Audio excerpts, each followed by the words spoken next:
comme le pick-up est ouvert, et ben, tout simplement il va suivre l'amorçage.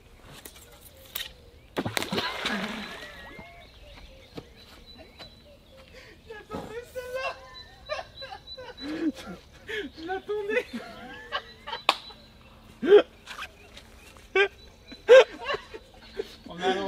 On a un lanceur de cailloux là. C'est invraisemblable.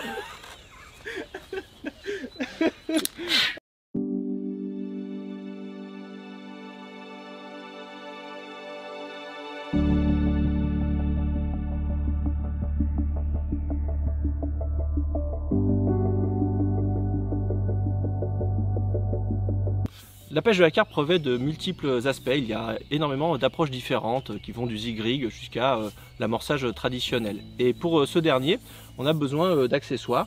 Et ce que je tiens dans mes mains, c'est tout simplement, ça paraît dérisoire, mais un manche d'épuisette avec une pelle que nous vendons ensemble chez Prologic en 2 brins ou en monobrin, mais surtout à un tarif extrêmement abordable, parce qu'on ne voit pas pour quelle raison il faudrait mettre de l'argent dans ce genre d'outillage qui sert quand même à un usage assez rudimentaire.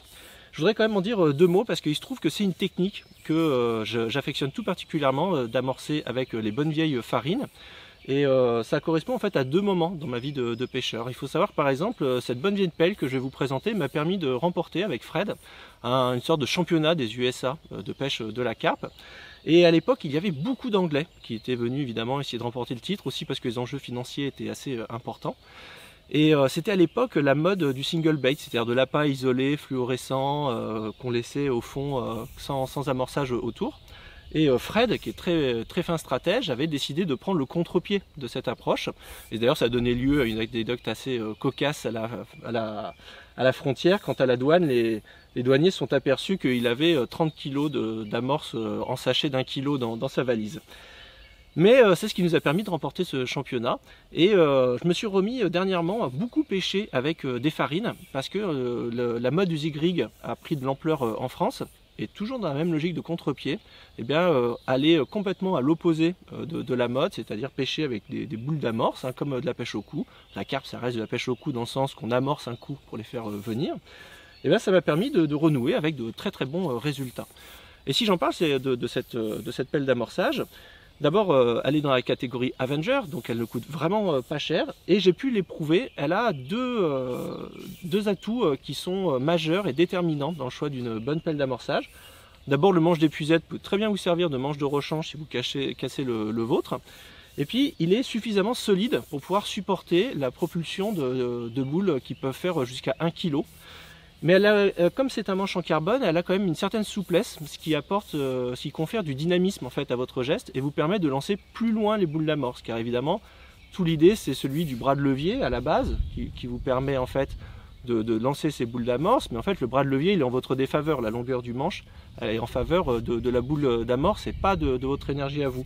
Donc pour compenser, vous avez besoin qu'en fait, comme un blanc de canne, et il s'agit en fait d'un blanc, ni plus ni moins, ce manche d'épuisette sur lequel est montée la louche, et une certaine souplesse, c'est-à-dire un certain dynamisme, pour ne pas trop vous fatiguer lors des campagnes d'amorçage.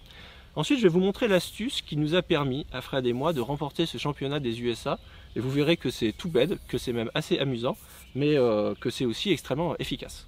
Voilà, et bien chose promise, la petite astuce, vous voyez que j'ai une nouvelle boule à propulser, celle-ci elle est un petit peu grosse, mais dedans j'ai mis tout mon montage. Alors pourquoi? Pour des raisons évidentes, en fait il n'est pas possible de pêcher plus proche de son amorçage que quand le montage est déjà dans la boule d'amorce. Alors là ce qui va se passer, par exemple si vous êtes en rivière, vous mettrez des boules beaucoup plus compactes qui tiennent bien le fond, qui arrivent jusqu'au fond.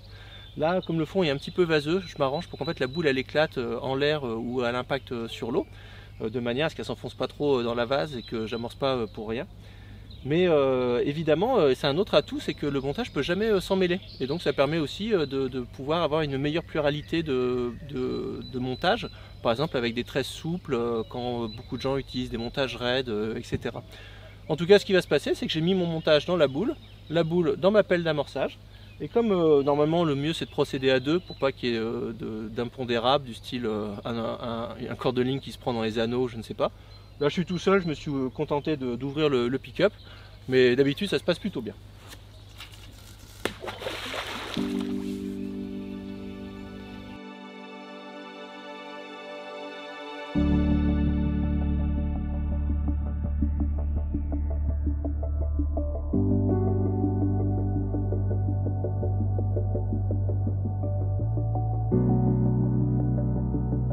parfaite. J'ai bien aimé tout à l'heure quand t'as raté ta première prise. Ouais. Bon, après, tant mieux, hein, je suis souvent meilleur à la seconde prise. Et la troisième? Jamais eu besoin de faire une troisième prise. C'est débile, mais ça me fait rire.